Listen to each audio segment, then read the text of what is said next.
Il était une fois un pur sang arabe qui rêvait de galoper aux côtés d'un petit cheval cabré.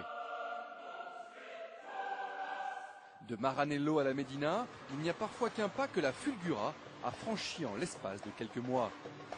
Imaginée, conçue et fabriquée du côté de Casablanca, la première GT marocaine ne tient pas du mirage, hormis son fuselage. Elle porte la griffe Laraki, Abdeslam Laraki, un designer de 31 ans qui ne manque ni de talent ni d'argent et qui a décidé voilà 4 ans de réaliser son rêve, devenir constructeur automobile. Sa GT, la première supercar du continent africain, n'a donc rien d'un caprice d'enfant gâté. Elle est le fruit de la passion d'un homme qui entend mêler plaisir et rentabilité. Le projet Fulgura est né concrètement en 2000.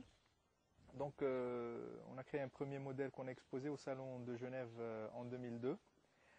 Juste après le salon, donc, et grâce au salon, on a décidé de poursuivre et de passer à l'étape supérieure et construire cette voiture afin de la commercialiser. Si elle revendique sa spécificité marocaine, la Fulgura entend rivaliser avec les meilleurs. Au point de vue technique et performance, nous sommes au niveau voire supérieur sur certains points par rapport aux supercars actuels. Et donc tout supercar digne de ce nom ne doit pas dépasser un nombre précis d'unités. Dessinée par Abdeslam Laraki lui-même, la Fulgura impressionne. Tapie au ras de l'asphalte, la GT mesure plus de 2 mètres de large. Elle étonne par sa prestance et son assurance, et se distingue par ses projecteurs sous plexiglas, ses clignotants pendentifs et ses larges entrées d'air au bout de l'interminable capot. Le profil, avare en surface vitrée mais généreux en taille de pneus, rappelle les Lamborghini, tout comme les portières à ouverture en élytre. Encore plus brutale et spectaculaire, la poupe mérite le détour. Les feux en amande évoquent le regard du félin, avec un discret béquet en guise de paupières.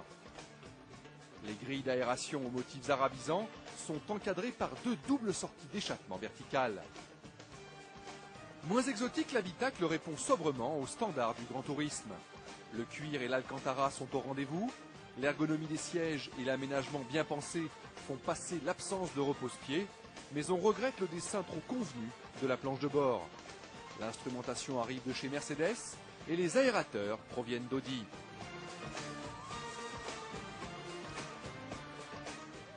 Le moteur lui aussi est made in Outre-Rhin, mais franchement personne ne s'en plaindra. Ce V8 5 litres 4 compresseur porte l'estampille AMG, le célèbre préparateur de Mercedes. Doté d'un kit Brabus, il développe 570 chevaux en attendant une version V12 biturbo de 660 chevaux. Et ça tombe plutôt bien car à l'évidence, je me sens moins à l'aise avec les pur sang arabes qu'avec les chevaux allemands de la Laraki. Moins de 4 secondes pour atteindre les 100 km/h, 330 km/h en pointe. Les performances de la Fulgura V8 flirtent déjà avec les sommets de la catégorie. Grâce à une carrosserie en fibre de carbone et une plateforme en aluminium, la supercar marocaine pèse moins de 1200 kg. À l'image de ses rivales, de chez Porsche ou Ferrari, la Fulgura associe légèreté et rigidité. Sur ce prototype fabriqué au Maroc et mis au point en Allemagne, quelques imperfections méritent correction, comme le débattement trop important de la transmission séquentielle à 6 rapports, mais la Laraki semble posséder les moyens de ses ambitions. Maniable en ville, facile sur route et torride sur les lignes droites sud-sahariennes, elle revendique un comportement en accord avec le mordant du freinage et la fermeté de l'amortissement. Même son tarif, parfaitement prohibitif, plaide pour son accession au club très fermé des monstres sacrés.